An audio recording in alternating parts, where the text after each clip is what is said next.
Huh.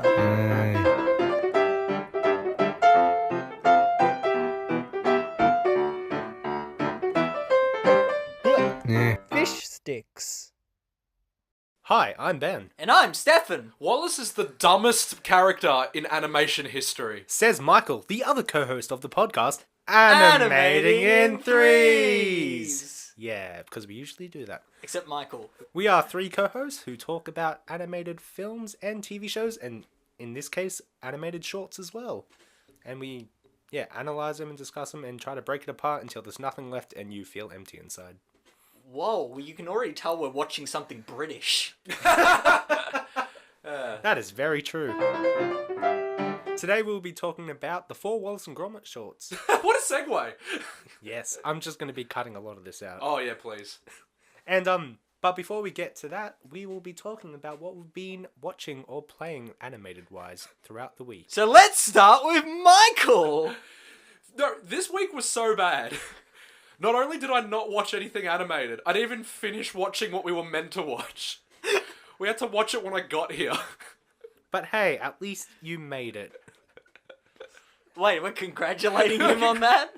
Well, to be fair, these are half an hour, and he said 90 minutes, and he watched 3 of them, which That's is 90 the point. minutes. Yeah, I did it okay. You did okay. It's a B minus. There's gonna be one day when I just flat out watch the wrong thing. It's all good. Stefan, what have you been watching and playing?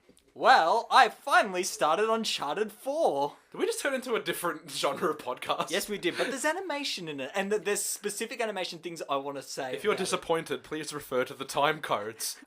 So Uncharted 4 is brilliant. I love all the other games. What are you up to? Oh, it's very early stages. I just finished the first heist. But it's... After the, when they steal the thing from the auction? Oh, that's great. Yeah. But it's this franchise has proven to be the only franchise that really gets me nervous when playing a game, because I feel like something's bad's going to happen if I stop moving or if I don't hide. Yeah. And this game just... It feels so intense and cinematic. Like, there was one part, the only levity I got when I was in this room, I looked at a mirror and I could see how perfect the reflections are in the mirror, and I realized, wow, these graphics and how they've put it together is gorgeous. But most of the time, you're so engrossed in the story and how it presents itself that you don't even notice that. It's. Actually, I don't know. There've always been like engrossing characters in video games, but I think there's like an extra level of just kind of like roguish charm. Yeah. To every character in that Like, series. as serious as these games are, they always have a sense of fun. Wonderfully light. Yeah, and always have that great sense of adventure and camaraderie and all that sort of Which is stuff. why it's pretty much one of the only shooting games that I actually go right towards, because it's just so fun, and if you haven't played it, it's just something that you need to You gotta experience. satiate that bloodlust somehow. Oh, okay. I just have to kill No! all the time. Have you watched anything? Yes, I have finished the 3rd season of Star vs. the Forces of Evil. Woo! And she turns into Butterfly Star. Oh, it apparently. is so great. It is amazing. Please watch it, everyone. I'm not recommending it, but I'm telling you, it's amazing. I love every scene. It's got... The animation is getting phenomenal. The story is now taking a more serious tone in terms of racism and segregation of all its characters, and it's just so good. It's one of my favorite Disney things they've done in terms of modern TV shows at the moment. I don't know, Stefan. It kind of sounds like you're recommending it. No, I'm not recommending it to anyone, Ben. Why? Okay. Yeah, why not, Stefan? Oh no, It sounds great. You should. I don't want to. Anyhow, Ben, what have you been watching? After I watched all the Wallace and Gromit shorts, I decided to watch Aardman, which is Aardman's most recent stop-motion film. And By recent, what date are we looking at? this was 2017, I think, or remember 2018. Didn't that have like a really delayed release here? I think so, I remember yeah. it being, or like it had a delayed release in general, because I remember seeing commercials for it, or like online advertisements for it years ago, and then having it only be released here, I think recently. Look, I didn't research it because I wasn't researching that film. Okay, one day we'll do early, man. But it's a good kids film, but I wouldn't say it's a good family film because it's just a kind of a generic sports movie, but just with bizarre elements fit in with It's it. no kicking and screaming starring Will Ferrell. That's such But- a specific reference. I also played a game and I finished it, unlike Stefan. Oh no. I played 2018's God of War game for the PS4, and it is amazing.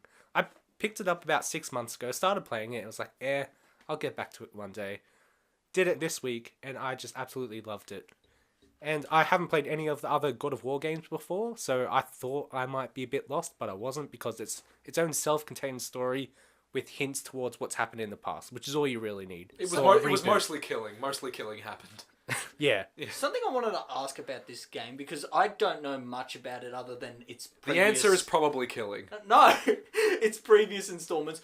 What's its visual key like? Like, what's its style? It's realistic. So it's trying to be realistic, not the stylized. Because I remember some of the other games... It does look... They look stylized. Fire and brimstone kind of thing. But no, this is very... It's taking... It's using the graphics that it can have. Okay. To its fullest extent. It feels more like Horizon Zero Dawn. I felt really sassy. It's like, it's as good as it can be, I guess. Well, Ben, could you do better? Oh, I could. I definitely could, because I made a better game while I was talking. Yeah. It's called Shut the F*** Up. Oh my god. F*** you, Ben. Can we just acknowledge that, yes, Stefan does play the theme, and yes, he does hit a wrong note in the version we chose? No. No, only in the connecting theme, not in the actual one. To make sure our podcast, if our podcast wasn't annoying enough. I think we should get on to the topic of the podcast, which is Wallace and Gromit. Gromit and the stupidest man in London. I don't think that's what it's called. He's too dumb to be an inventor. He's just so naive and... He's not, as Ben said, he's naive, not dumb. Yeah. But he is really dumb. He's a John Arbuckle character. He is, but John seems a bit more, I don't know, nice, affectionate than... Wallace is just a dope at times. They're both people who, sadly, are dumber than their own pets. Let's be clear, we all really like these. Oh, yeah, no, we love them. These are the greatest. We love them. Just Wallace, I didn't realise how much of an idiot that guy was. Yeah, same here. Like, when I was younger, I just assumed, oh yeah, Wallace is cool. He's an inventor, yeah. A well-meaning guy. But now we all relate with Gromit, having to deal with these idiots who are higher up than us. Wow. Okay, so to first introduce us to Wallace and Gromit, I'm going to be talking about Aardman a bit beforehand. Not much, just a very little bit. So the two co-founders of Aardman are Peter Lord and David Sproxton. It's not Nick Park? Wow. No, he came in a bit later. Oh, wow. He's like the guy. Yeah, he is.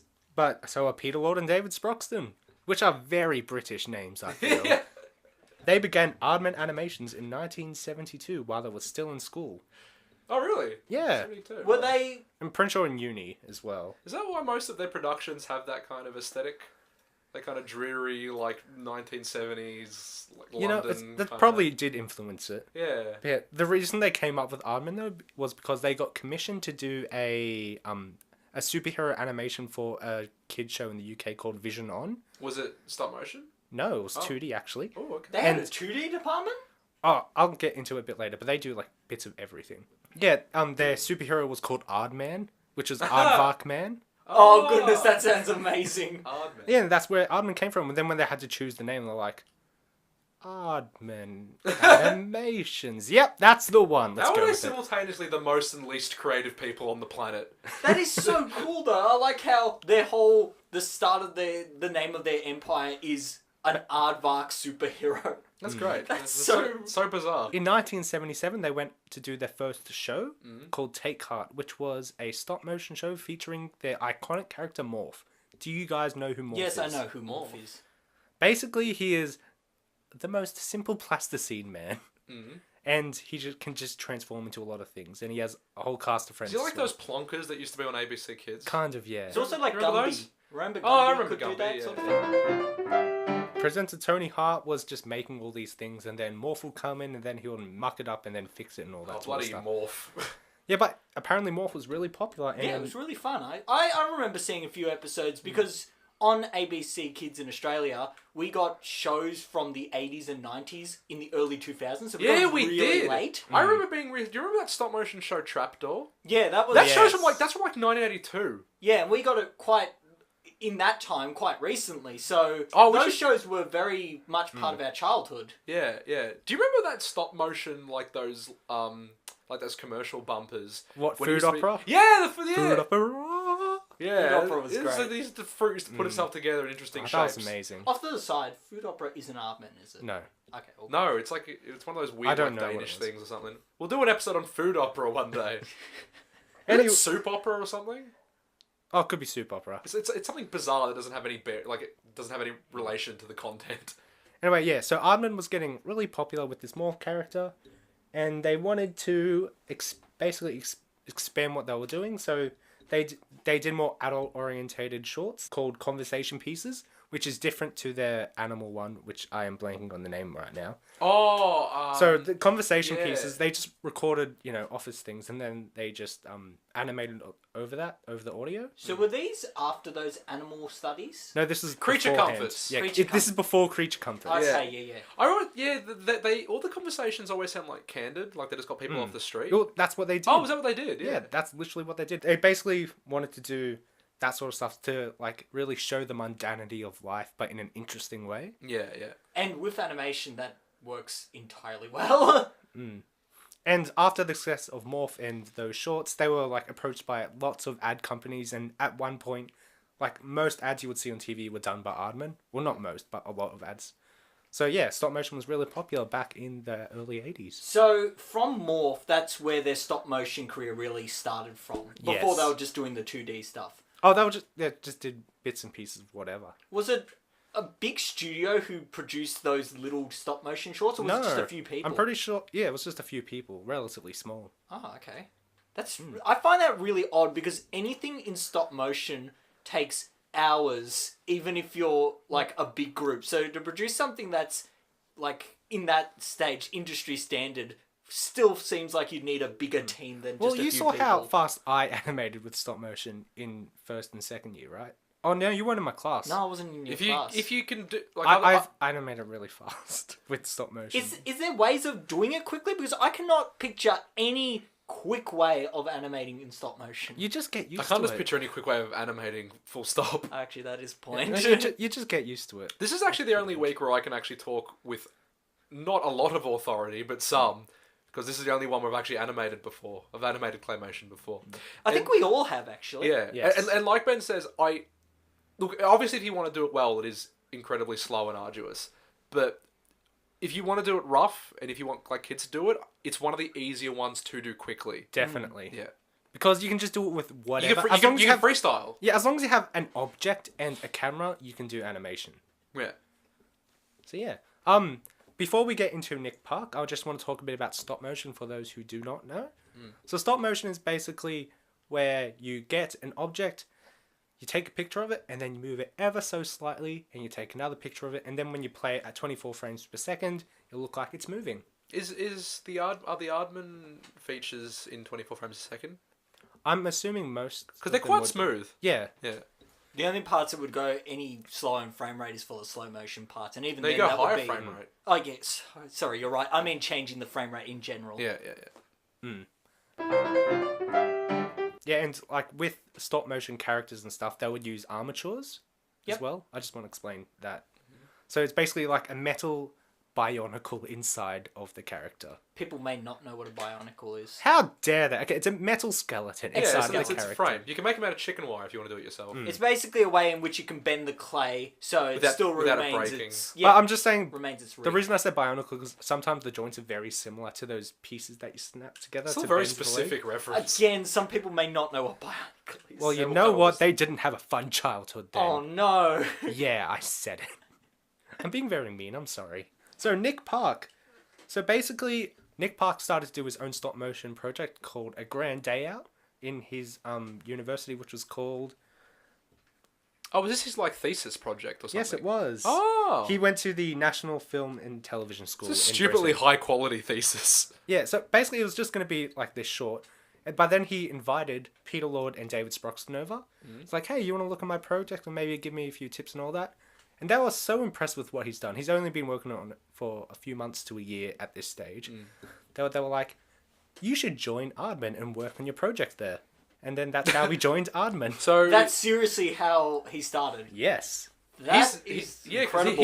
he's the main guy now. Yeah, but Most so, renowned, So he that was but his style kind of punctuates Yeah. all of their all their projects. But so he was halfway through his thesis. He showed it to them, and he continued. Well, he was at the start of his thesis. And then he continued the work with them. Yes, with and was partially funded by the university as well. Oh wow! Yeah, Awesome. And so that's how the partnership between Nick Park and Aardman came together. Oh, okay. Yeah, I would have thought again, like a layperson, I would have thought that he'd been there from the beginning. So Nick Park is officially the creator of Wallace and Gromit? Yes, he is. So he designed them and everything. Yes, Yeah, that's his style. So originally Wallace, the mannerisms of Wallace were based off his dad. Yeah, his arms were always very high. Yeah.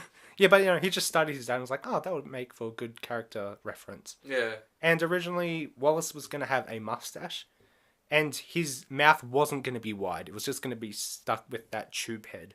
Oh. Yeah. I can't even picture that. Which, there are a few shots in A Grand Day Out where his mouth doesn't have those huge cheeks. Is this why all like why a couple of the old photos on Wallace's wall have him with a mustache? Probably, yeah. Yeah, it could be a throwback to that.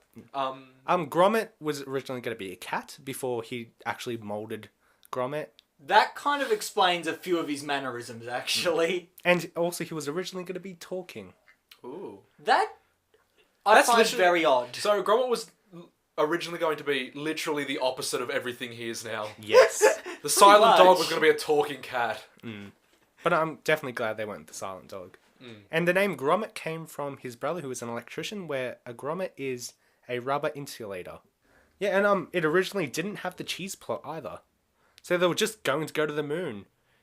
But literally all of Wallace's character is his obsession with cheese. But when they realised, we need to make him go to the moon for some reason, they're like, What reason do we need? oh, we'll just say... What would be the most realistic reason for a person to go to the moon? He wants to have some cheese, and the moon is made of cheese. And I didn't know that was a common thing that people thought. Yeah, it's an old cute little folk Yeah, tale thing for kids. I only knew it from Wallace and Gromit. Because So it looks like it's that's got holes. interesting. Looks like I don't even Swiss remember what cheese. Swiss, yeah. And originally, the moon was going to be much bigger. It's going to have, like, McDonald's. It was going to serve milkshakes and all that sort of stuff. Oh, that's funny. Yeah, but obviously, that's way too big a budget. Yeah. Yeah, definitely. So Instead, it has one robot. Yes. Well, originally, the story was 4 hours for the first script. Wow. So they really had to cut it down with Aardman's help as well. It doesn't feel like that. It feels like it's still, for a first, for like a university thesis project, it still feels ambitious. It is like, very. And even with the character design, like, it would have been easy just to make them simple, easily manipulated characters. Gromit is to an extent, but to have your main character in a stop motion animation, Not only walk, but also like climb up things. not and only everything that, as well. but to have a sweater vest. Yeah, and when you have to detail it. Yeah, when you have to detail like the strands of wool that make it up. Like, and then when you move it as well, you're gonna have to Only a madman would think of that. Just What's like my main any character stop motion animator. Yeah. What's my main character in a claymation going to wear? Oh, wool. I'll just make it out of clay. But no, yeah. Madmen. Just that's amazing. That's a real testament to just like being completely like passionate for your craft. Well, originally it was meant to take 4 years to make the film, but it ended up taking 7. Wow. When he was trying to look for voice actors for Wallace, he found one called Peter Sallis, and he paid him £50 to do the job. And then about, I'm guessing 4 or 5 years later, Peter Sallis received a call from Nick Park and said, "Hey, we finally finished the film." And then he swore. Not to be confused with Peter Sallis. Not Sellers, no. Peter Sallis. The actor from the Pink Panther. No. Okay, let's start talking about A Grand Day Out, released in 1989. Are we having opening thoughts? Yeah, just opening thoughts. Michael, you start. Like a lot of, I suppose, like specifically British animation from kind of like the late 20th century, it's incredibly dour.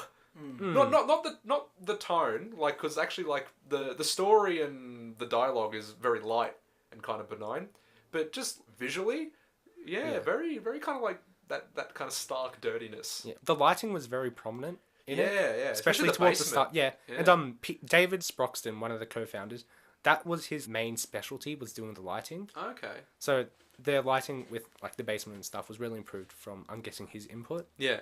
Because incredibly atmospheric, the entire thing. Yeah.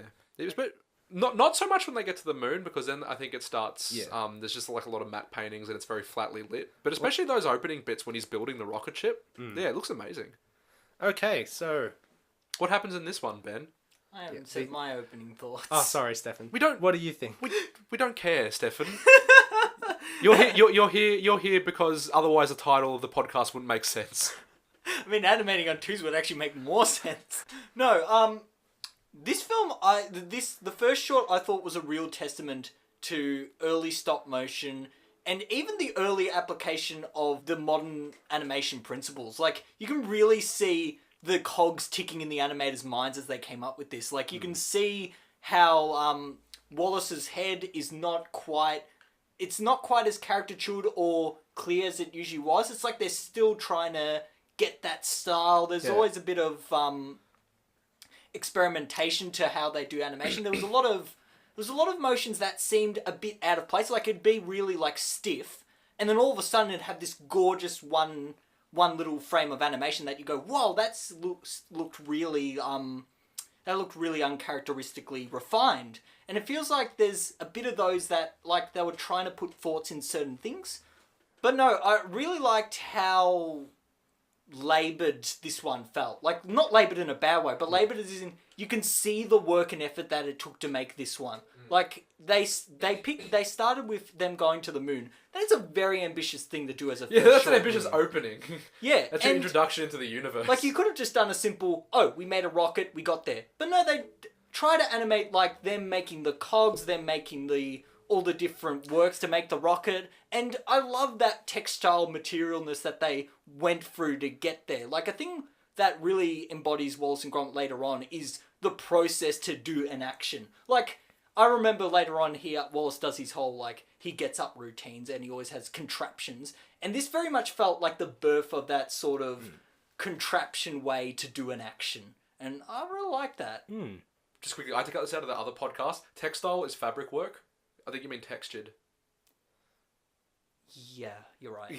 Before I explain the plot, even though Stefan kind of already mentioned it, this is going to be a spoiler-full podcast. So if you haven't watched them, go watch them and then listen to this. So the story of A Grand Day Out is Wallace is at home and he has no more cheese. So what does he decide to do? He doesn't decide to go to the store, because that's what normal people do. No, he's an inventor. He builds a rocket to go to the moon, because the moon, as everyone knows, is made of cheese. So Wallace and Gromit go Except to Ben. the moon. Pardon? Ben didn't know that. Yeah.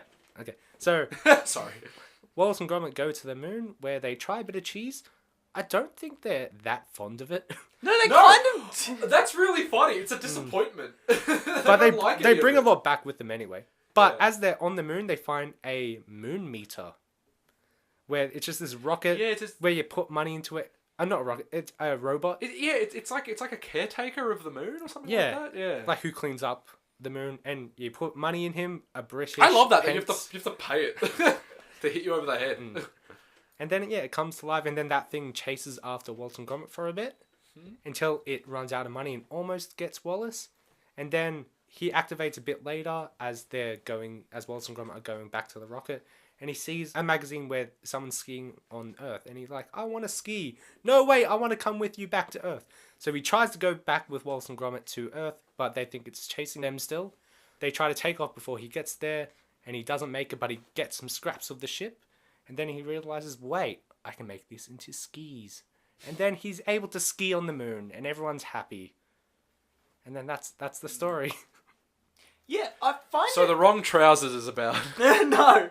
I find it amazing that when you're even saying the story, it feels It's kind of insane. disjointed and doesn't make sense. But as with all of Aardman's animations, and as Michael was touching on before, when they say a story, they do it in a way that feels like it was meant to be like that from the start. Like, it never feels as if, oh, that doesn't make sense, or that's kind of weird. Like, in the story and in its quality, it works. Aardman never feels like it's hindered by compromise. No. That is the best description of it. But no, yeah, even just like little details in the animation that are completely arbitrary and do the story no service, but it's just it serves in making the world a little bit more tangible. Okay, just like specific examples when they're at the table at the beginning, or just even throughout the episode when like they're just doing little mannerisms, or a cut back to Gromit doing like little tiny things that they don't need to animate, but it kind of makes that world feel cohesive and alive. Oh, I was just going to say, in terms of that and animation, they really play with, and as we were saying before, experiment with different things they could do to create interest. Like, one of the animation principles, key ones, is timing, in which it's basically how you time an action and a movement and how that can create interest and impact and whatnot. One of my favourite scenes in this is when Gromit and Wallace are making the rocket. Wallace is soaring forward, and as he pulls back, Gromit hammers. Yeah. And just that has such a rhythmic and just a really energetic feel to it. And you got to realize with stop motion animation, that'd be kind of hard to do, because it's a fast motion where you got to have him soar back and then Gromit hit, and you got to make it consistent. So you need to almost time. Okay, I'll have 3 pictures on the drawback of the saw, maybe 2 pictures on Gromit's hammer. And then I'll keep looping that and keep taking the pictures. And the speed needs to be consistent for that to work, otherwise it looks unnatural. Yeah, and not to mention... There are some points in it when it's so close it almost looks like he hits the saw. Yeah. But again, like it's still just like a marvel of, again, timing and animation. But with stop motion as well, because you're working with clay, and if you mould clay too much, it can fall apart on you. The fact that scene looks so consistent, despite the fact it's obviously changing every frame, shows just how well they spent on just trying to refine that one action. And I really like that. Like, that's a really, as you said, attention to detail and little things that just make it interesting. Oh, and Building the rocket, that whole section of it, took 1.5 years to do. Wow. Oh. Wow. How big was the team, though, at this stage? I'm unsure. I'm guessing it was only a few animators. Another little detail, again, that I think is really interesting is when he's designing the rocket and you actually see him pencil the design of it. I really like that. How was that done? Is that real graphite? I'm guessing what they did was just plan what they were going to draw, and then they just did that in stop motion. Yeah, because it's perfect. It is. Like how he draws it, it's like it looks completely premeditated and perfect. Yeah, it's great. Something about making this film that they really wanted to stick to was making it really bespoke, and like everything is handmade. Yeah, and you get a feeling for that. Yeah, the set design is so well done. I remember Nick Park, I think it was Nick Park, saying recently, he talked about, he was asked whether they ever considered, would they ever consider digitally removing fingerprints from their models, or would they ever consider smoothing it? And he said like an adamant no, because that's what gives them that organic feel. It's what makes them tactile. Yeah, and I agree with that. I think there's such like a warmth to seeing the fingerprints and the little imperfections to it, and like the little hairs that get stuck in the models. There's something really charming about that. I think, though, in these early stages, that became a bit too distracting at times, because you could actually clearly see the fingerprints. Yeah. The first one specifically, we'll get in a little bit later why especially the lip syncing looks a little smoother in later shots. But I think the lip syncing in this, because we know it's all done manually, is incredible. It is especially when he eats as well. Yeah, when he eats and talks, yeah. It's so incredible, all that. The one that really gets me, it's one of the first things he says, the way, I think it's when he pronounces his T's, and he bites his tongue for like a split second in it. They're actually animating like the tongue movements within it. It's incredible. Well, one of the reasons why they decided to go with the wide jaw, like when he talks, is because how he says cheese. Oh yeah, it comes out really wide. Yeah, when Peter Sallis said that, he was like, we have to incorporate that into the animation. Yeah. And that's where it's a good way in which animation can be affected by the person's performance. Because, as you said, this was based off the guy's dad, right? Yeah. So usually they take little things from the character and they exaggerate things in order to make a character that's worth watching. And that's pretty much the key to making a really interesting animation. Yeah. And like the animation kind of not really building on that, but the animation is kind of good enough when, if you watch it on mute, I think it still makes sense. Yes. Yeah, all these plots are perfectly understandable without dialogue. There's like a global quality to it.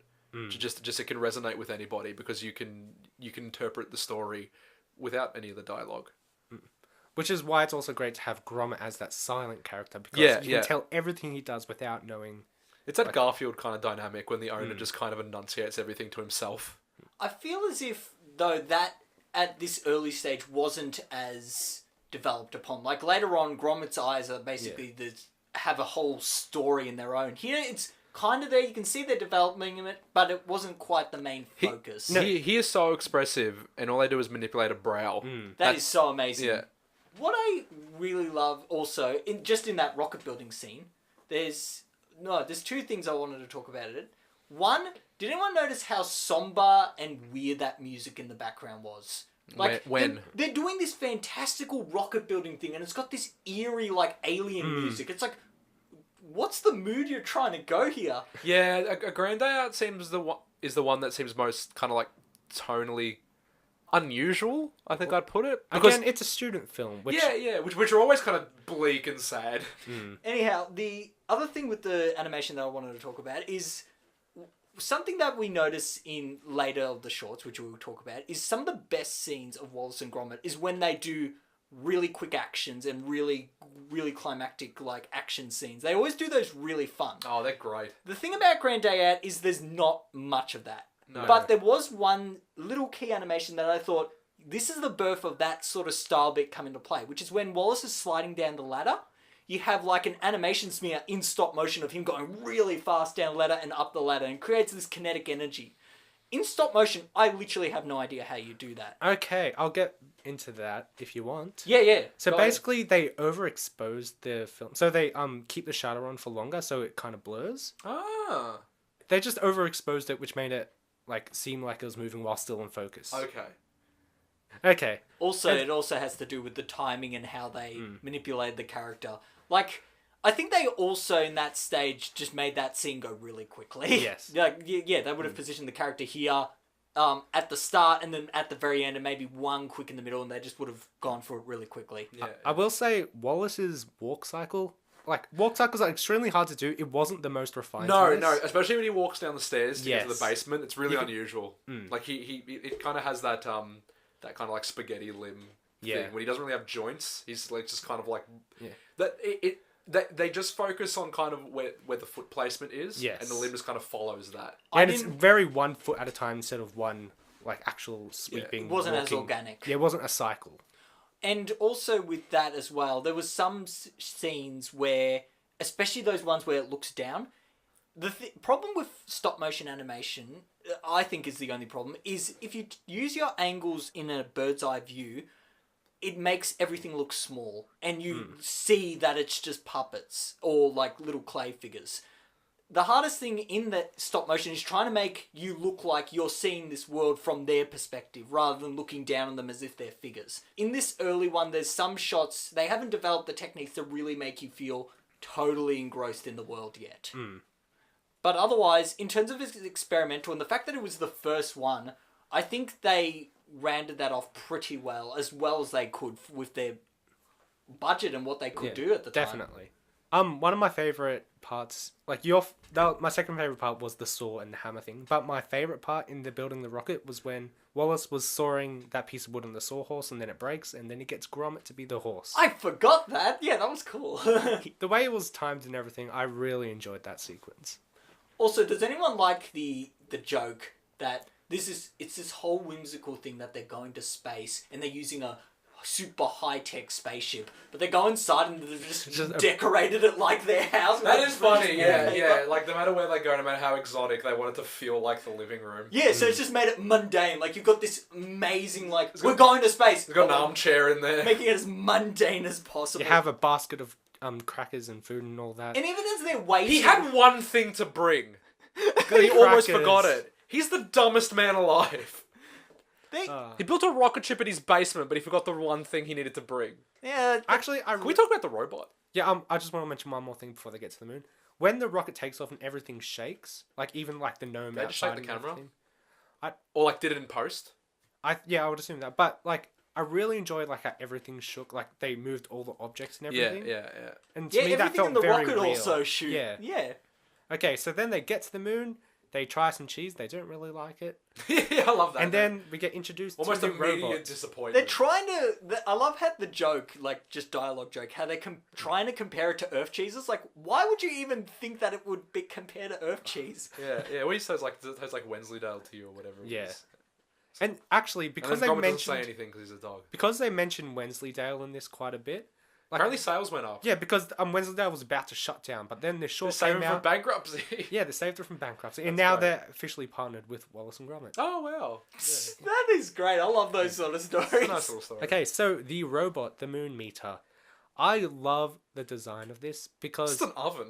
yeah, it's like it's an oven, but like the expression they put into it, and the fact that they actually use the armature of it as the arms, Yeah. so they don't have to try to cover or hide it up. I really like that.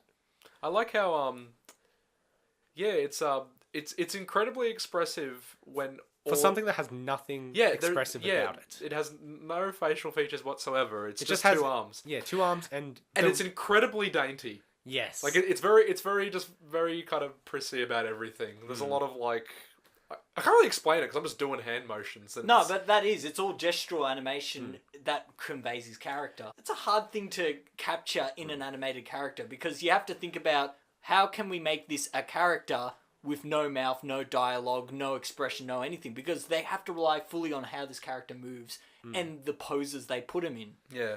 and I really like how it like moves along with its wheels as well. That's how cool. it just like Just just this kind of tiny little 3 wheels. It's really banking on there being absolutely no hills in on the moon. Yeah, even though there are lots there of are hills lots later of hills. on. So how would he even? It's just work? this section of the It's just a section, this flat section. It's all he polices. Mm. Elsewhere, there's just chaos.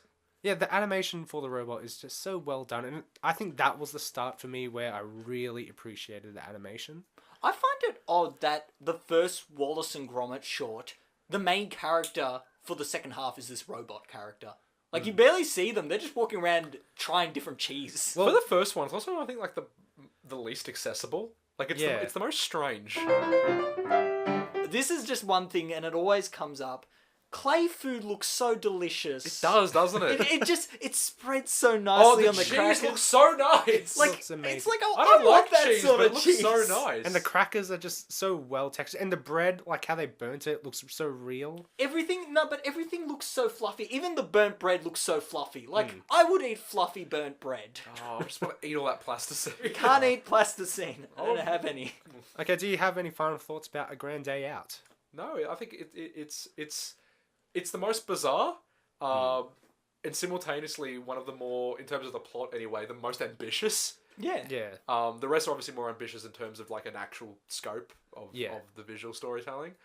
But it's a very, very good student film. Yeah, Oh, very yeah, good one. 100%. You don't have to watch these in any particular order. They don't really No. connect to each other. But I think it is good to watch yeah, it in yeah. You do yourself a disservice if you don't chronological watch them order. in order, though. This one Just- feels just- like an yeah. origin. Just to see the development. Yes. Yeah. So this was nominated for a Academy Award Did it for win? Best Short. No, it lost to Creature Comforts, also done by Aardman and Nick Park. Is So that he even a lost loss? to himself? You know what? Creature Comforts, I think, is better animated. Oh, can Yes, we it say is. just a bit of what Creature Comforts Yes. is? So basically, they recorded people just talking about their lives. They particularly targeted people who were going through some stuff at the time. Oh wow. And then they managed to get that and turn them into animals and just be talking as an animal as an interviewer.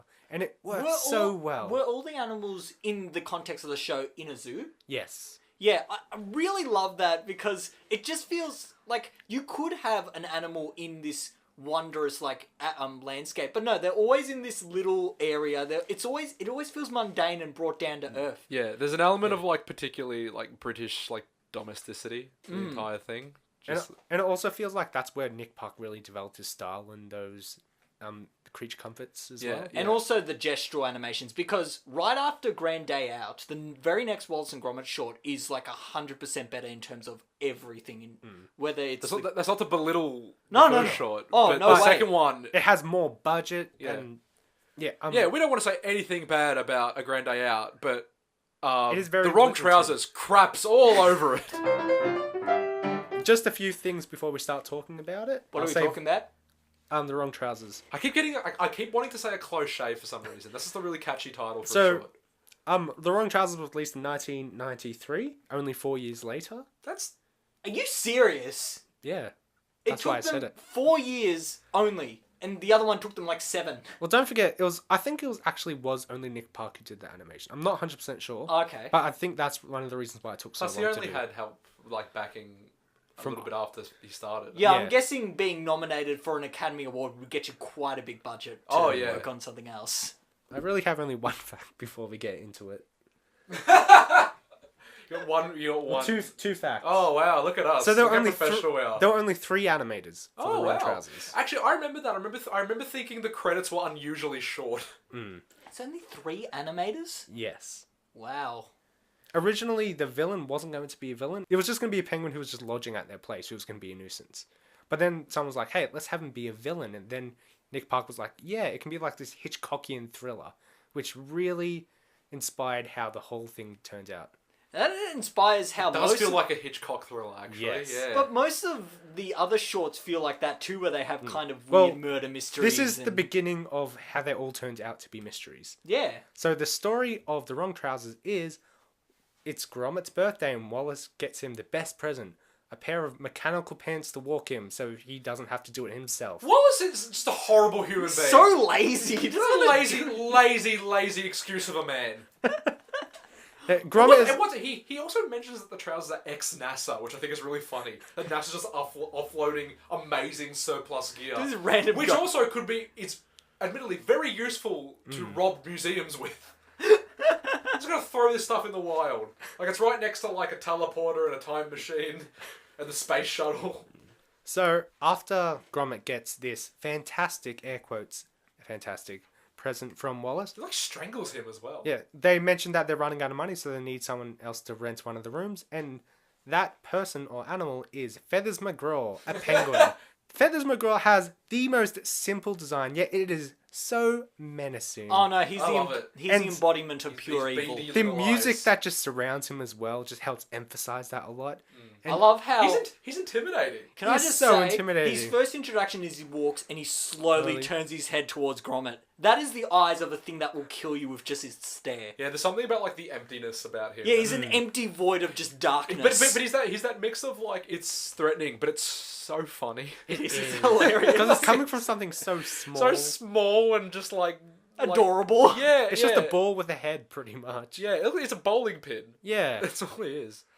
Anyway, so the lodger is really annoying Gromit, but is treating Wallace like a king. And Wallace in turn treats him like a king and treats Gromit like crap because Wallace is the worst person ever. Gromit gets suspicious of this new Feathers McGraw.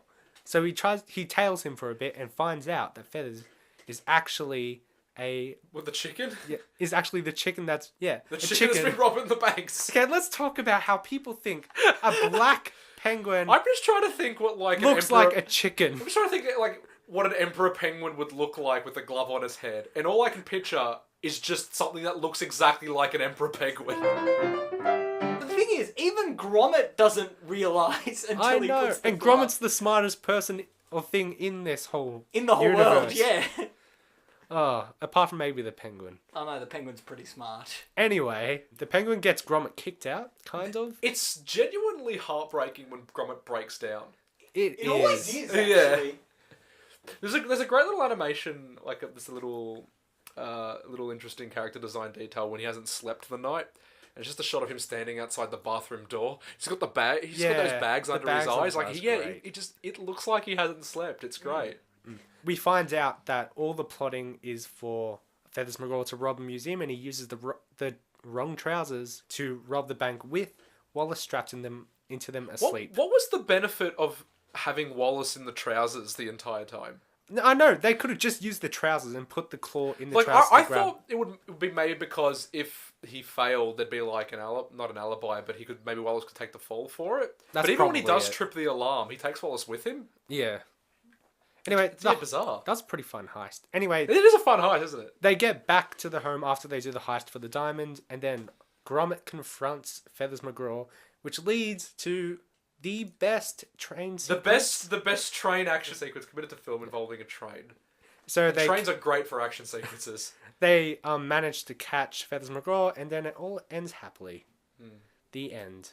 What happens to Feathers McGraw? He Is goes he to just- jail. He goes to the the zoo, zoo or jail, whatever. to start off talking about this, I want to talk about the updated character models. Oh, they're Ooh. so much better. Yeah. They are so much better. So Wallace cleaner. now actually has a definable jaw in almost every single frame, which I find really good because that's what really defines his character model. Yeah, now. it's like they're all like templatic pieces. I don't think they're templatic pieces yet. Oh, okay. That comes later. I'm pretty sure, like, they might have still used it here and then, but I it think they looks just pretty organic. Yeah, I think they just refined what they wanted his design to be and the style to match. Because Yeah. even Gromit's face looks a lot more roundy and squishy. Yeah, Gromit look like in A Grand Day Out. It's more like kind of elongated and a bit like warped. Yeah. Yeah. Like, But this one it's is- a bit more like pudgy and uneven. But in this one, yeah, he's perfect. Like that's And- the design that they stuck with. The ear animation for Gromit in this I is even so amazing. I even wrote Like- one of a note, just ear animation. The follow through is Yeah, gorgeous. do you know what follow through is, Michael? Yeah, it's like Yeah. maintaining momentum in animation. Yes. But It's no, so well I done. especially noticed how they react to gravity. Yeah. Like when he uses Gromit gets in the trousers to to paint one of the rooms, and he gets the trousers to walk on the ceiling, and his ears abide by the laws of gravity. Yeah, and Great. it's so well done. And they don't, like, in that scene, the ears don't just hang down. They do a little bit of Yeah, they wobble. wobble. Yeah, Like, those little details are just really phenomenal animation. they're really good at being able to they accurately kind of preserve momentum. And Yeah. like inertia. Like, that first thing, like, it feels a really big improvement from the Grand Day Out first walk cycle of Wallace. Yes. Like, everyone here feels energetic, cartoony, bouncy.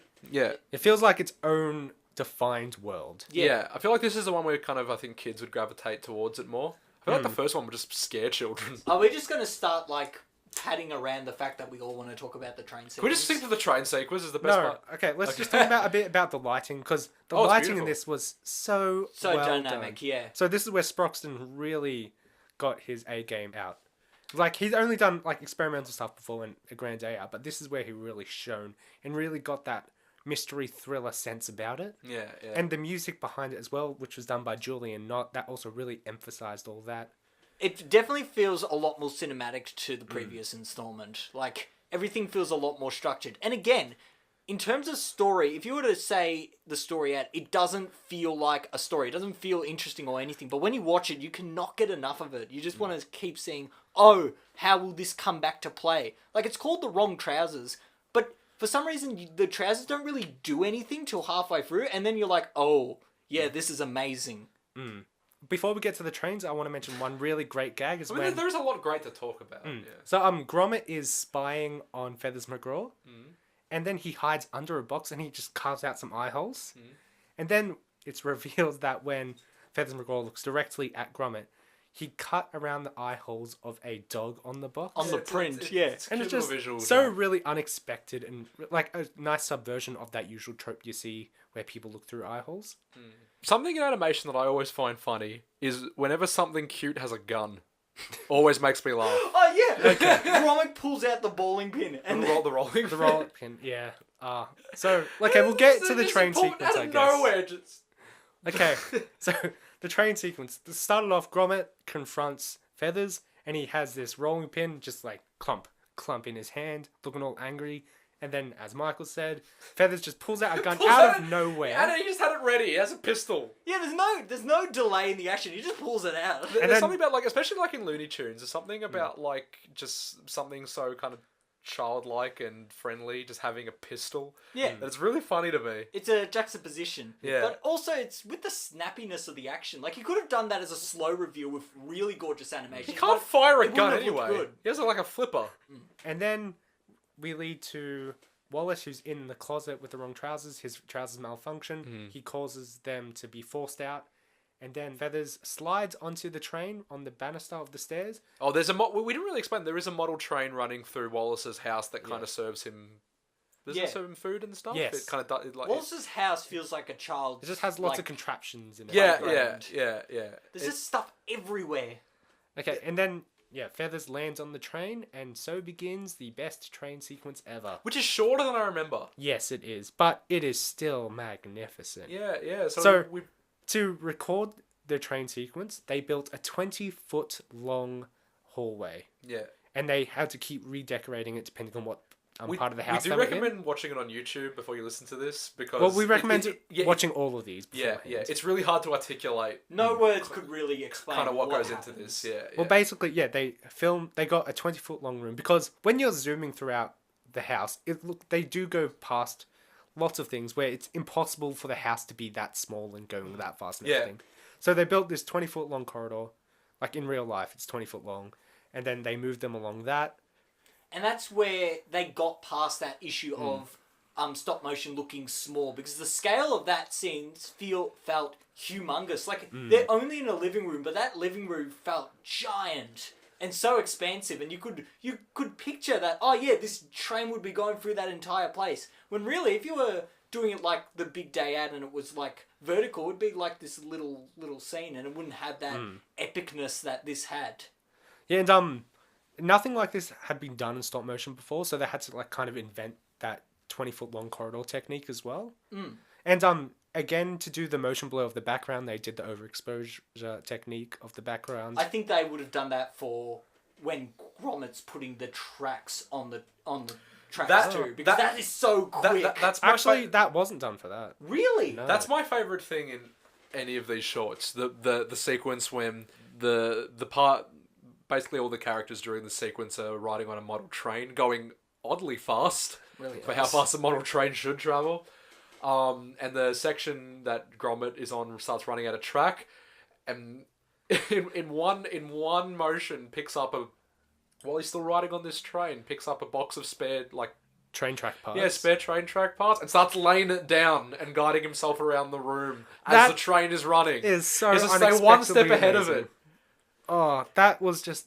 And how many frames are in that? Because he has to lay down that track so quick. It feels like 2. That's what I want to ask. Box down. I box actually do down. know. So they did do pretty much 2 frames like that, 2 frames like that. And sometimes they would have to do more than one arm down as well, and more than one arm picking it up and all that.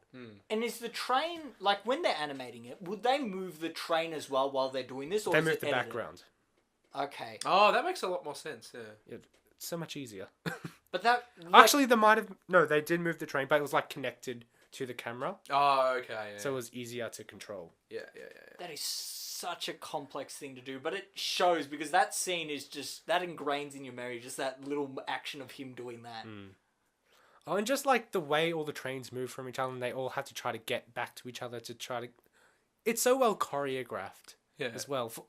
You wouldn't expect the train itself to be well choreographed, but it is. Even little details when Gromit is about to go under the table, and he has to quickly maneuver the track so he goes around the table legs. It's just little details. You don't have to do that. It's more effort. But... Also, you wouldn't expect this sort of caliber of an action scene in what was known as just a somber little cartoon. Yeah, but then these shorts became synonymous with that's been their thing. Is the big action scene at the climax, just to see really what you can do with clay. With claymation. And what you can do with animation in general as well. Yeah. Because the documentary I watched about this, which is on Netflix, they had Matt Groening and Brad Bird, who still to this day look back to that and go, wow, that is just some incredible filmmaking right there. Wow. I gotta watch that. That sounds great. And yeah, it's just such a great action sequence at the end of this nice Hitchcockian thriller. So they catch Feathers McGraw when he goes flying through the air, and then Gromit crashes into the... It's like a cabinet, cabinet, yeah. And then a glass bottle lands in his hands, and then Feathers lands in that bottle, which I think was really well done. The timing... It's really of that, satisfying. Yeah, the timing of that and the satisfaction of him landing in the bottle was just so spot on. It's just a little head poking out of it. He's got no expression. He's just kind of confused. So Feathers goes to zoo, which is jail for him. Yeah. And they chuck the trousers in the bin. And then as they're having a nice bit of cheese, the trousers walk off into the sunset. And we never see them again. No, we do never not. again. They're probably still walking to this day. I think in this short, it really emphasises Gromit as being the main character. The main character. Which I really like that turn as well. Because Wallace, you don't want him to be the main character. Because he's a jerk. Repulsive individual. No, but it's one of the few times where the main character is the silent character who just does actions and speaks through his actions.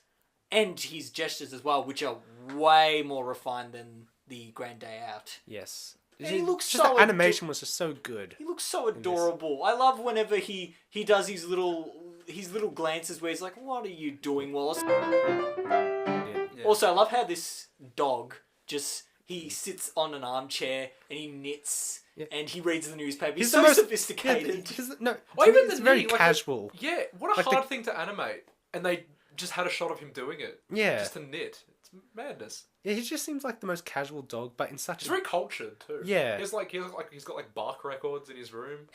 Mm. Oh, I just got that joke. Park records. Bark. Yeah. Yeah. For the music of the train sequence, originally it was going to be like this fast-paced action sequence music, but then they were like, it doesn't really work because it is a comedic chase. So they went with more traditionally comedic music, and they found it worked so much better, which I would have to agree. Yeah, it's more that kind of Danny Elfman comic kind of. That was a terrible quirkiness. impersonation of any music by Danny Elfman. And this one, unlike A Grand Day Out, this one won the Academy Award for yeah, Best good Animated on it. Short. Let us talk about A Close Shave, which came out in 1995, only 2 years after. Yeah, that's incredible. How are these getting less and less in terms of production value? More And budget, yet more animators. the quality's getting so much better. How does Yeah, they this have more work? people to work on it. Yeah. That's bizarre. So I think this one is where they updated the model with the Yeah, so now mouths. they have specific pieces that denote either a consonant or Yeah, a for vowel. for Wallace's mouth. For Wallace's Which in mouth, terms yeah. of stop motion, the technique is just called replacement parts. You basically you take off a certain part and just add it in like yeah. What's It's a way? what all of Leica films do, apart from The Corpse Bride. It's a much more efficient way of lip syncing. Yeah. Okay, let's talk about the story first before we really get into it. Oh sure. So the story: sheep are going missing from the Wallace and Gromit town, because I don't know what it's called. The I don't Wallace know and what it's Gromit called town. either. And so it's a bit suspicious, but anyway, Wallace and Gromit go about their new job of washing windows with crazy contraptions that Wallace has made. Except he doesn't wash any of the windows because he's too lazy. He gets his dog to do it. Anyway, so he meets this wool seller called Wendeline Is this the first And it's- short with with another human character. with another talking protagonist or Yes. protagonist, yeah. And she goes, "Oh yeah, this is really affecting the business." And she has an evil-looking dog. Anyway, so it turns evil. out that her and the evil dog are kidnapping sheep to steal the wool. But then the dog, he gets real evil and he wants to turn the sheep into dog food. So Wallace and Gromit have to stop it before time runs out. Let's get back into the character model stuff Opening if you want. thoughts? Ah, Do you wanna opening talk thoughts. About what we thought about this one? I haven't seen this since I was like 7 years old. Did you watch Really? it again? Yes, I did. Okay, yeah. So yeah. So I was surprised that Shaun the Sheep made his first appearance in this. 'Cause I Yeah, don't Shaun the remember. Sheep is a spin-off. Like the only part I remember is when when Wallace and Wendeline are in the store talking, and it has that thing in the background that keeps going around and around. And let me say, that to me is one of the most impressive bits of animation in this. Just What something was in going the, around and around? There was like this mill in the background, Oh, just yeah. continuously turning, perfectly every single frame, Wow. and it looked like it was hand I'm animated. sure it was as one well. guy's job to just look after the mill Yes. turning. And I feel, and like, that's all I could really focus on during that scene. I also focused on the dialogue, but visually that's all I could focus on because I was just like waiting to see if it stutters or anything. But no, it's perfectly animated. And I don't think it was. I mean, maybe they electronic could have either. done one rotation and just looped it. No, but it was like throughout while they were talking and everything. Oh, okay, yeah, so it wasn't a Unless composite or anything. Unless you green screen that, you can't really fake that or anything. But no, that really impressed me. And as well as, yeah. Anyway, so at the start we have another contraption where he wakes Gromit up. Oh, it wakes Gromit Wallace up, up, sorry. So we forgot to mention in the last one, but in the last one we have this contraption where Gromit presses a button and Wallace wakes up and goes down a chute to put his clothes on, and it goes a bit wrong. But And in this one, that's it a goes, famous gag where Yeah. they always change that every single No, time. in this one they do that gag except for it goes right, and then they also have a porridge machine that goes wrong, which I will say that porridge animation is really good. That was really nice porridge I animation. don't know how they did it, but however they did it was great. Like they Doing got the, liquids in air in stop motion animation baffles me. it does, and it's like how do they do it, and like how they get the correct shininess, how they make it like stay in the consistent shape and everything. They really did that well. I Any agree. thoughts on that? Okay. Oh, And then later on we have like stuff like that with bubbles as well. Yeah, yeah. And that was also really well done. You see some bubbles appearing and disappearing as if they're like blowing up and popping. So good. it is a really great thing. Let's Just talk about the take it in chase with at the end. No. This is my favourite one. I love Shaun the Sheep. I used to watch his show as a kid. Ah, same. How old is that adorable. show? It's quite a bit. I don't think it's that It's old. at least 7 years. 7 years, yeah. Yeah. More than that.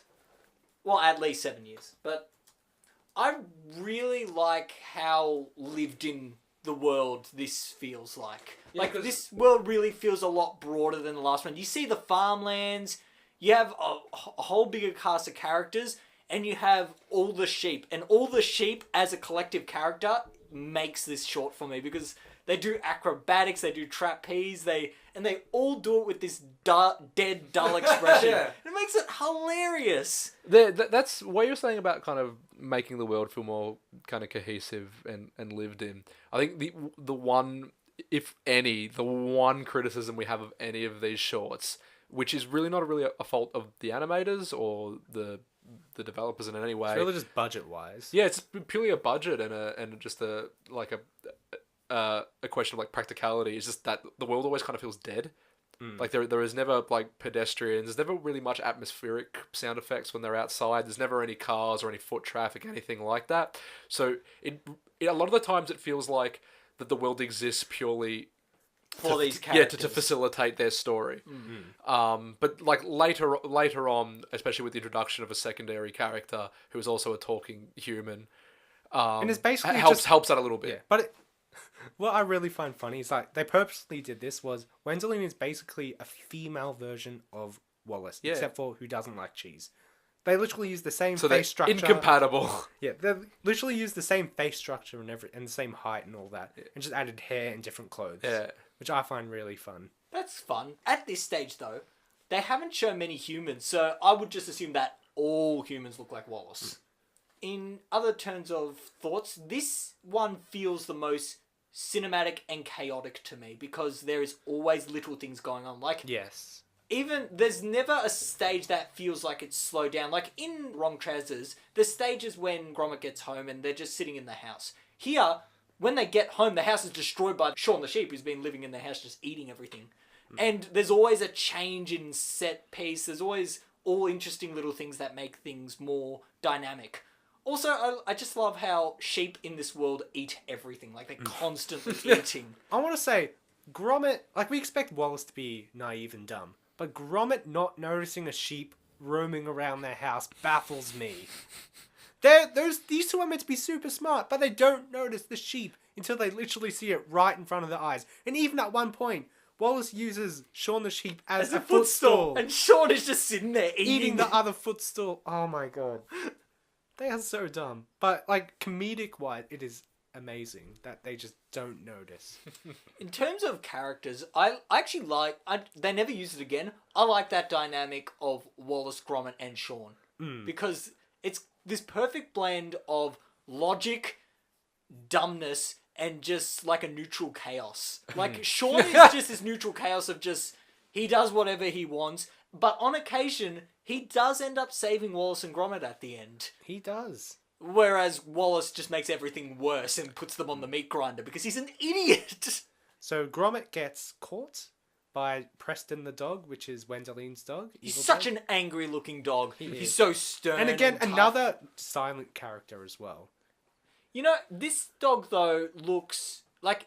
It's funny because it ends up revealing that he's a robot. And as a dog, he looks like a robot. Like, he's got a really strong, like, posture. He's always got the really harsh, strict eyes. Like, in terms of character design, it really plays well into that animation and that reveal. It does. But the sad thing is he can never look as evil as that penguin who is the embodiment of darkness. So That is very true. Okay, so actually I want to mention that prison sequence. I wanted to too. You With go the first. puzzle? Oh, Or what? What did you want to mention? the scene where Gromit puts his hands in his head and cries is miserable. Oh, like that is. animation looks so real and really made me sad. Like I just thought that is really sad. Like he looks defeated, and for Gromit to look defeated, that doesn't happen much. And when it does, it just, you feel so bad for this character. He's in such a grim cell as well. Yeah. Like it's just stone walls and like there's nothing there to do. But then it Barely follows any with your sunlight. puzzle scene, which makes it just beautiful. So he gets slipped a puzzle. And he looks bored by it, and he eventually puts it together. And it's not until he puts in the very last piece he notices the puzzle says to escape at this time. And that a friend is coming to help Again, him. like, he's a super smart dog, and he just didn't notice this message across the puzzle. Again, I like the fact that he's so smart, he can solve a puzzle without even looking at it. Like, he was looking down, like, not paying attention as he was solving this puzzle. That is true, yeah. Anyway, so they escape from the prison and go after Preston and Wallace. Shaun the Sheep was the one on the top. Yeah. So you have, like, this sheep tower that was, like, this giant sheep ladder to try and get Gromit out. That's great. They look That was like, a great shot. That's right. They look like that. Like those jet skiing performances. Yeah. Yeah. I love the And fact... that comes into play in the motorbike chase Yes. as well. But I like... What did Shaun or Wallace say to these sheep to form that tower? Do they just pile them up and they just go, oh yeah, we'll just climb up? They just put out a gun like the penguin did. Yeah, I like how they have this collective consciousness. Like they move as one entity. They have a hive mind. Well, it's easier to, like, get the point across, I guess. Yeah, so. but it's funnier that way. Before we go on, I wanted to talk about the sheep because I love the sheep's design. They are so cute. I love that they got spin off all that. What are the sheep also clay? Because they look a lot fluffier. Well, the face and the arms and legs are, but they're actually wool around them. Is this the first time they Is use... it real wool? Oh, it's some sort of It's material. Yeah. material. Yeah. So they use... Is this the first time they use different material on a character? I'm pretty sure they do. Yeah, because so far it's just been plasticine for the characters. Oh, what was the material that the robot was made out of? Oh, sorry. Yeah, that was metal. Yeah, but that's Sorry, in this episode. Oh, so. sorry. all the organic characters, though, Yeah. are just made of plasticine. Yeah, so that introduction of that extra element works really well for those characters because they just look so squishy and really versatile. Love them. So Not the this train. is a really fun chase. It's not, to me, it's not as standout as the train sequence from the previous short. Oh, it's still impressive. But it is, it's still very impressive. And it's very cartoony as well. I which enjoyed this one more, actually. So why don't you talk about it then? I don't know it as much as you, like, in terms of saying it. Now just say what you liked about it. Oh, I just, like... Usually in these sort of sequences, the last one was led by Gromit, the train sequence, and that's why I felt so refined. He knew what he was doing. He's trying to get the penguin. Here, Gromit's out of action because he's in the truck. And so it's up to Wallace, and he's trying to get the sheep off the truck onto his little moped bike. But because Wallace is the dumbest thing in existence, he obviously doesn't realise that none of the sheep can fit on the moped, so they're all just a pile. And the dog's trying to, like, throw them off and... This man built a rocket ship in his basement. He's the dumbest man in London. Yeah, so the dog's trying to throw them off, trying to get them off the tower and try and cause havoc. And Wallace, to try and get the thing balanced so they can keep driving, makes all the sheep do this, like, trapeze as they're driving. And the sheep just have this dead expression as if, like, yep, this is what we're doing. They're all holding arms. This is our lives now. This gorgeous set piece of just this giant tower of sheep. And that's just a great reveal moment. It pans up too, so it shows the whole construct. And then... I don't actually remember what happens. I just remember I was laughing so much at that scene. I actually closed my eyes. One really fun part where the truck sneaks behind them. So what they do is, like, with the ladder, they put the ladder up. Gromit goes on top of the ladder. Then they swoop around the power line. Oh, that's right. To get behind them. That's fun. I like little things like that where, you know, electricity doesn't electrocute you in this world. You can just use power lines willy-nilly. But... And there was also a part where they were balancing the ladder on the motorcycle so Wallace can unlock the hatch as well. Yeah.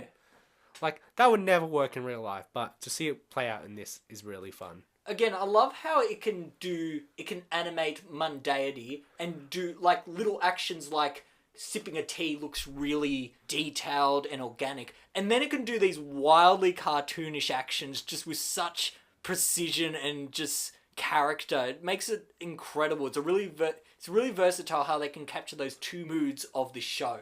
And then Wallace gets captured as well, but Gromit is free now. Is this towards the end?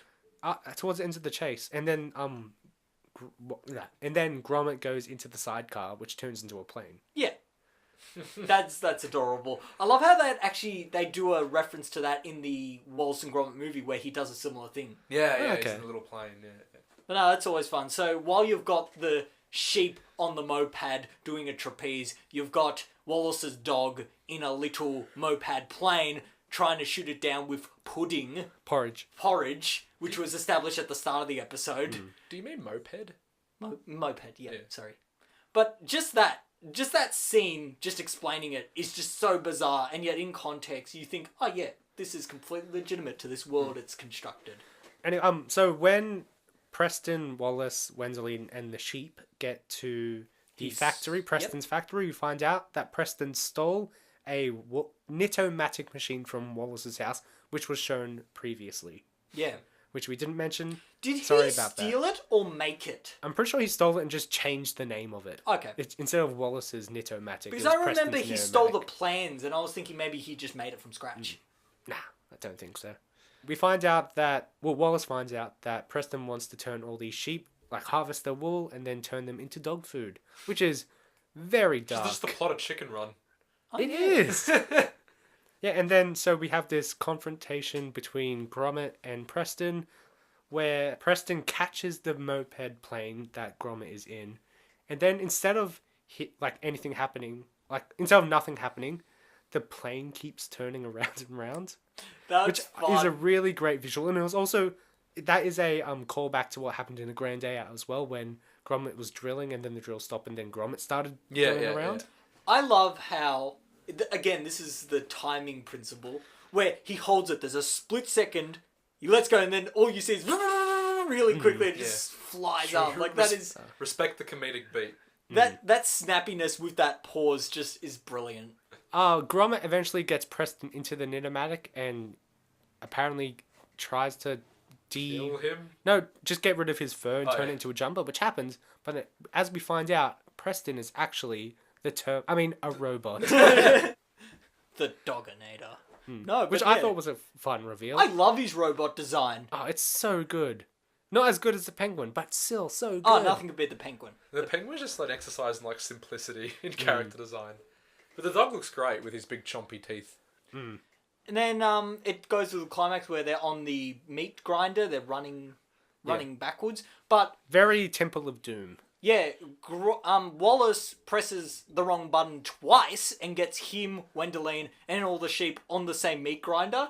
So it's all them running in one direction to try and escape the meat grinder. It ends up being Sean who saves the day.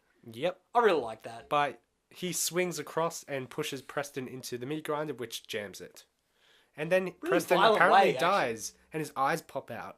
Yeah. If he wasn't a robot, that would have been very gruesome. I'm glad he was a robot then. Also, I should have mentioned, they tried to set up a romance between Wendelin and Gromit. And a lot Wendelin of this and recap Wallace. is just like, oh, by the way, I forgot to mention something earlier. Oh, sorry, it's just... We this all is do the that. one I It's remember. really hard to recap. This one is the one I remember the least for some reason. Me too, that's why I didn't say very much. And all of Wallace's romances suck. Yeah. He just doesn't know. They all end in misery. No, but I don't... Or in one case, attempted murder. All of... Like, these stories don't lend itself well to romance stories.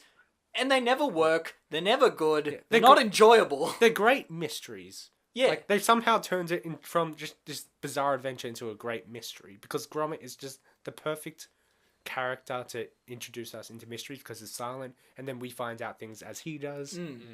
And visually as well, because he literally cannot convey anything but visually. Yeah. Like, whenever he's shocked, his ears just pop up and it's like, oh no. Yeah, whenever he has to explain the resolution to somebody else and he can't do it directly. No, he would just like shove the thing that he's trying to explain into the person's face and then Wallace would be like, oh no, what are you talking about? I'm an idiot, Gromit. Good tally-ho. Okay, so what makes this one your favourite compared to The Wrong Trousers? That's Shaun the Sheep. Okay. Really? Is that it? I don't think Sean's that compelling. I mean, he's fun. No, again, this feels the most cinematic for me. Like, I remember when I was a kid, the one memory of these shorts I had, it wasn't the train sequence, it was the sequence where the Terminator robot comes out. Okay. And that's so climactic to me. And I remember contrasting that epic reveal with them on a meat grinder just running in this cartoonish manner was just so funny. There was a lot more jokes for it. And it didn't have the fear of death that was the penguin, so it was a lot more accessible for me. Well, this short got the 3rd Oscar for Wow. Aardman. That's amazing. What was the first Oscar? The creature comforts. Oh, sorry, yeah. So it's creature comforts. Wrong trousers, wrong trousers and then a close and this. shave. That's well deserved. They're on a roll. Matter of Loaf and Death, the short film that came out 13 years after the previous one, but only 3 years after the movie. Yeah, when I was growing up, it was always the 3 Wallace and Gromit shorts. Yeah. Yeah, now there's this where did this fourth one come from? It's scary, I don't like it. No, it's great. It is genuinely a great short, but It's excellent. because it's newer, I don't think it's ever going to stick as well as the 3 originals. No, the other one's just the imagery in them is iconic. This one, you don't really hear people talk about Wallace and Gromit in general, but especially this fourth short.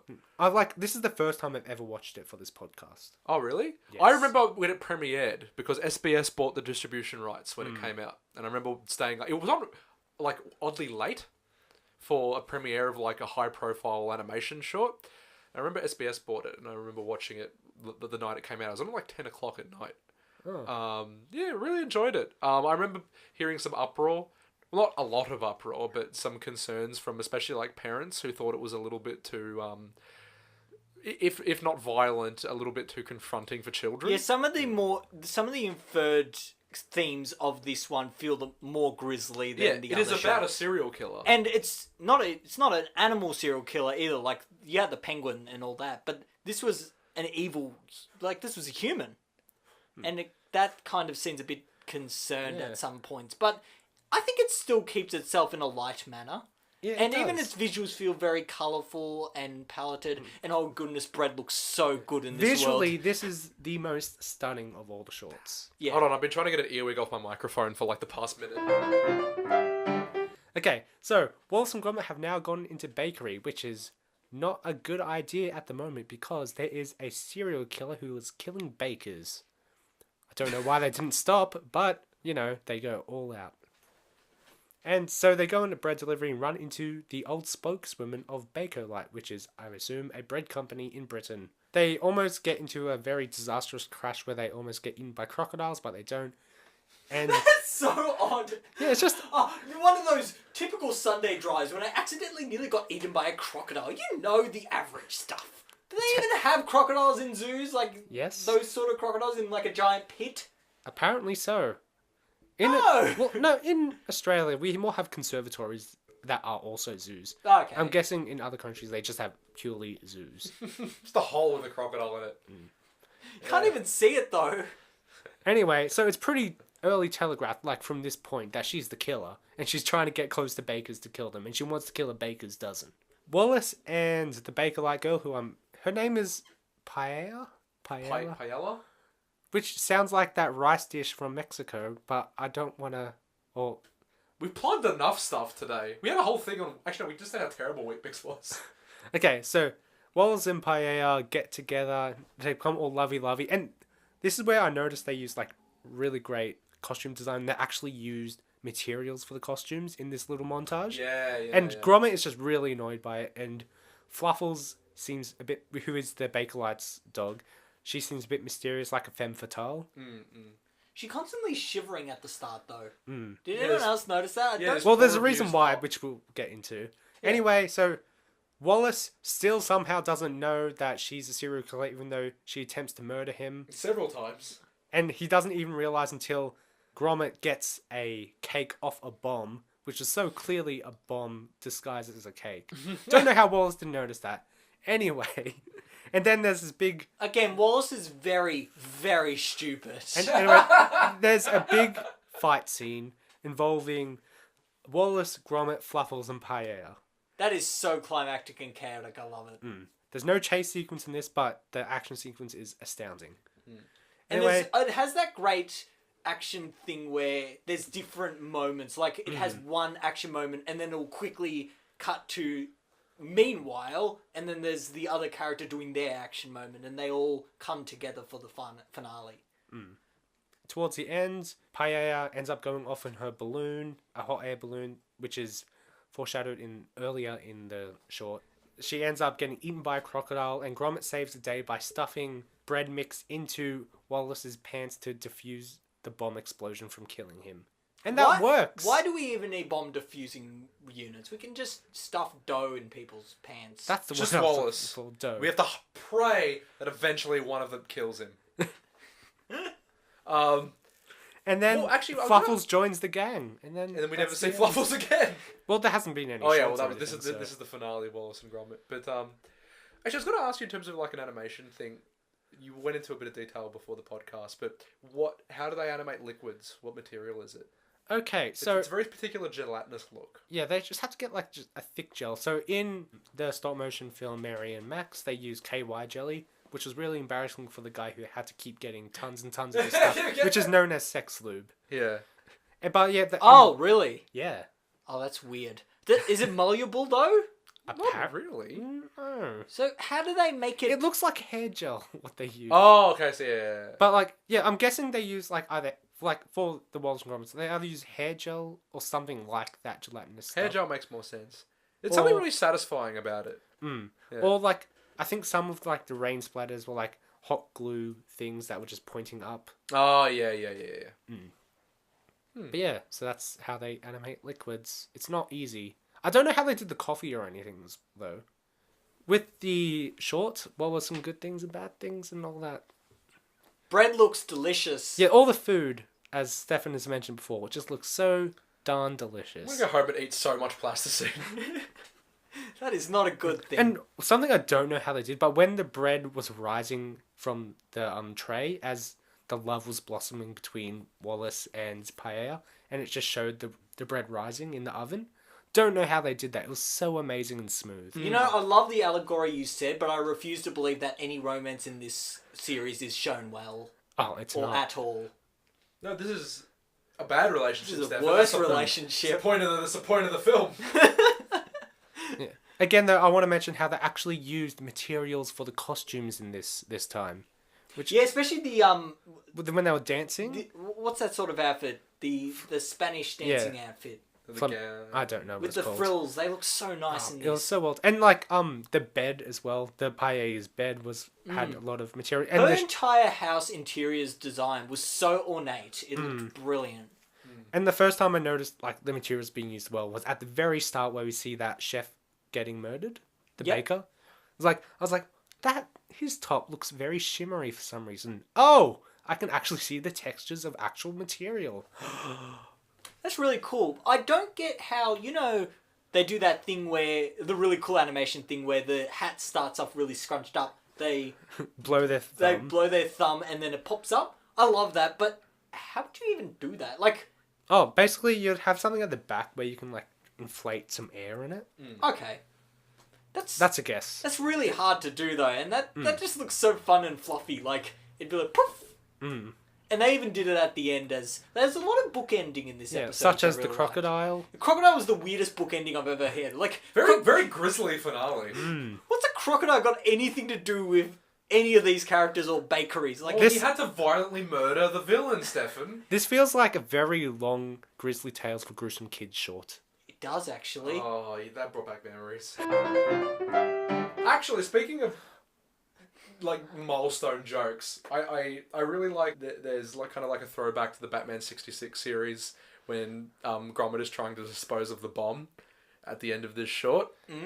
When he has the bomb, he's trying to get rid of it, he runs to one window, it's got like little ducks in a pond, he runs to another window, there's like nuns giving away orphaned kittens. And then he turns around and he sees the Yorkshire border over one window and he just bolts to that. I'll show you the clip later, but there's a joke in the old 60s Batman series when Batman is trying to get rid of a bomb and he's on a pier at the beach. And he runs to like one side of the pier and there's like little ducks playing in it. It's the same bomb too. It's that comically like oversized like Does black it say ball. bomb on it? It may have. Everything else was labelled in that show. Then he runs to one side, there's ducks. He runs to another side, there's like children playing. And then he runs to like another end of the pier, and it's like a woman pushing a stroller. Then he runs again, and there's like nuns walking by. And he just like turns to the camera. He's like, some days you just can't get rid of a bomb. Like it's a funny sequence, and it's like Mel Blanc once said, you have to know who to steal from. Yeah. And that's, I think, like a good example of it. That's They made why it its own here, though. Yeah, Like, yeah. They developed that joke. There's a different punchline. this one was definitely a lot more meta than the other ones. Because, say, there was that Batman 66 show.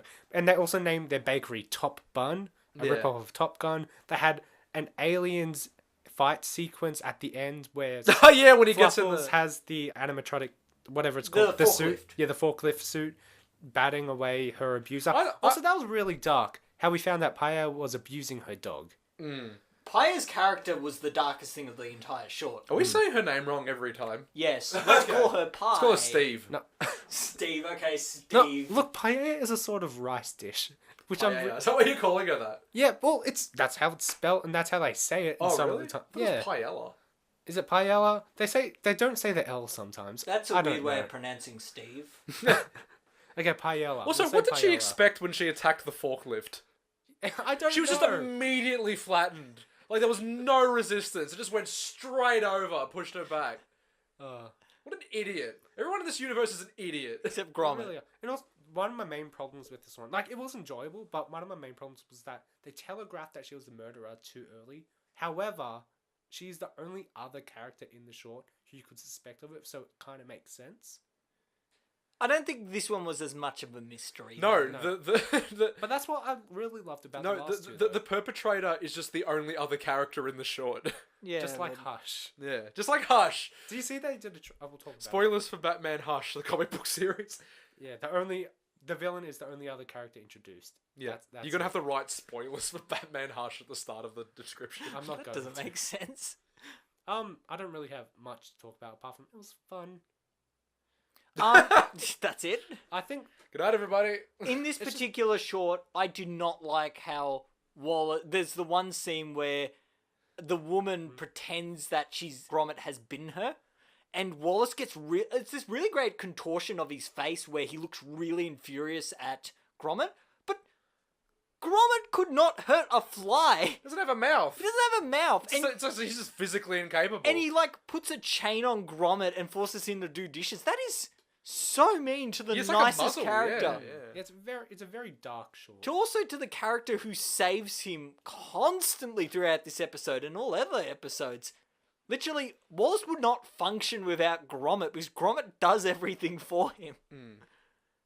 But yeah, besides that little thing, animation-wise and visuals, this is the best it's looked. Besides the movie, of course. But in terms of the shorts, this is the most progressive. I it's think been. it might even be better, like, looking than the movie. The shorts the movie has so much though.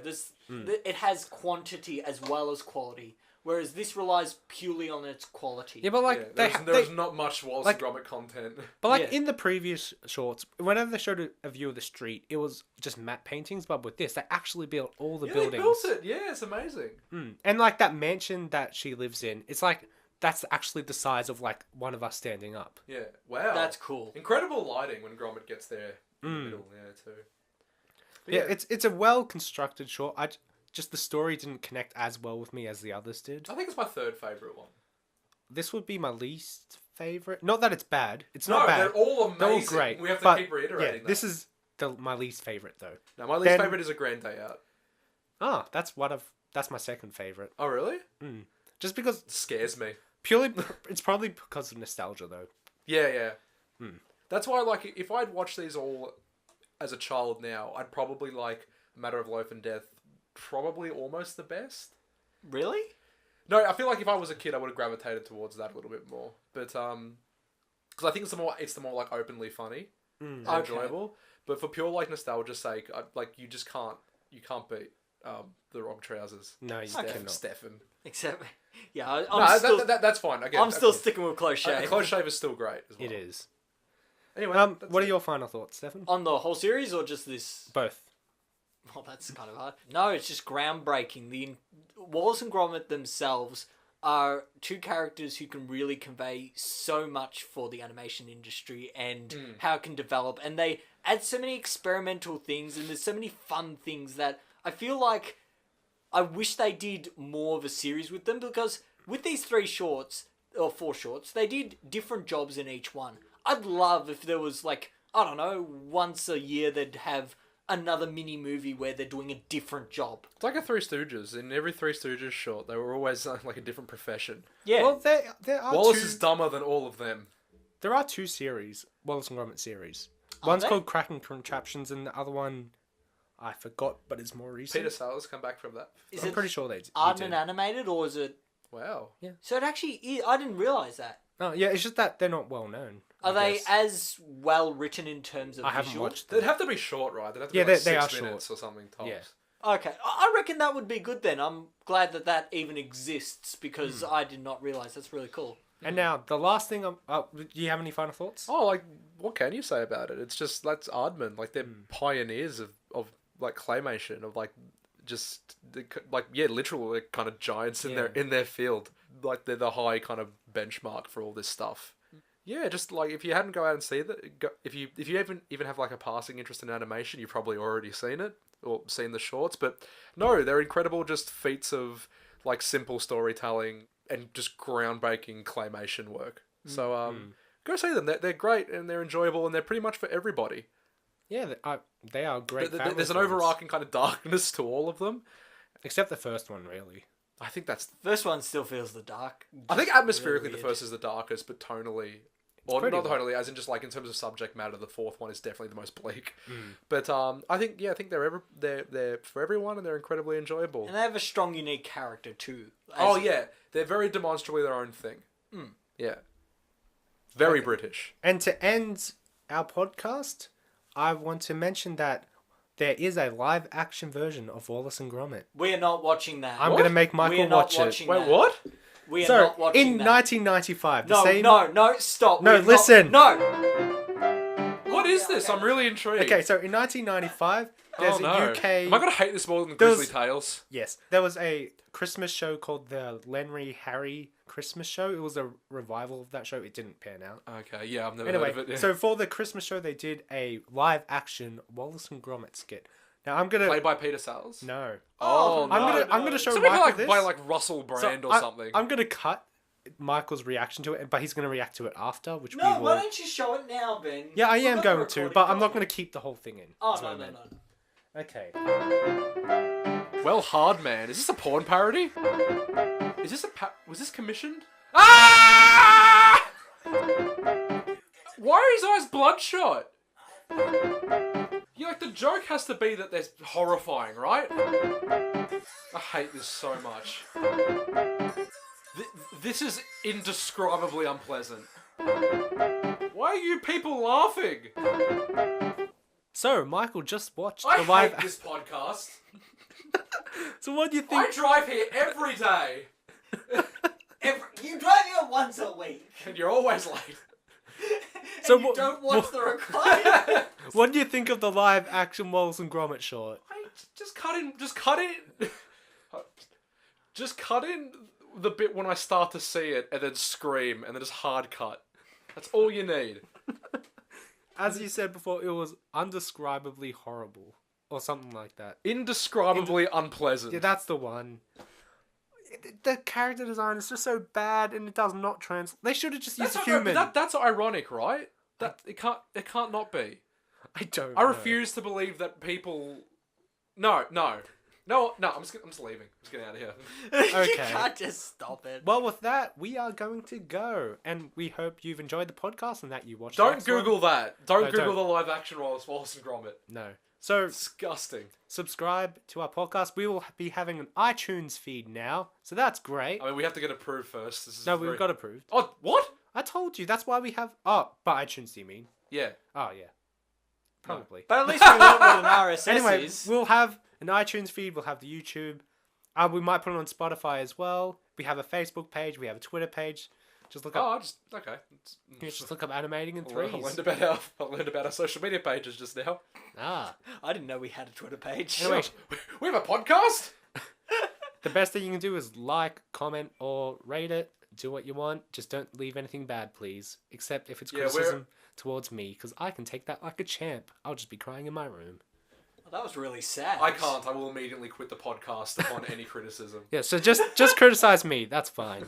And with that, we will say goodbye. Bye. Come on, guys. No.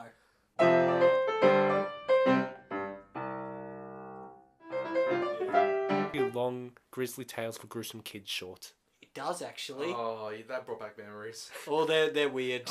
I'll actually want to watch some of them again. Well, imagine my disappointment when the animation style actually kicks in after that intro. That introduction has incredible production values, and then you get that bloody flash animation, whatever the hell it is, for the actual episode. But flash animation is great. And it was always just like, oh, this kid eats too much, and then he explodes. Don't eat too much, kids. That's every episode of that show. Oh, he watched too much TV. Oh, his face is a TV now. Oh, it's got to be hard to eat your Weet-Bix. You're not wrong. Yeah. I think I might put those at post credits. There was one of them about this kid. I remember this kid getting upset that his family was nudists. His family was I like remember a bunch that of nudists. too. I was like, yeah, that kid is absolutely well within his right to be outraged. There's nothing wrong with that child's reaction. God forbid he wants his mum to wear pants in the house. Michael, Stupid show. you're getting so upset about this. I shouldn't have brought it up. Ben, what have you done? I didn't know I was going to bring this side out of Michael. I have a laundry list of issues. This is the most he's ever been passionate about anything on this podcast.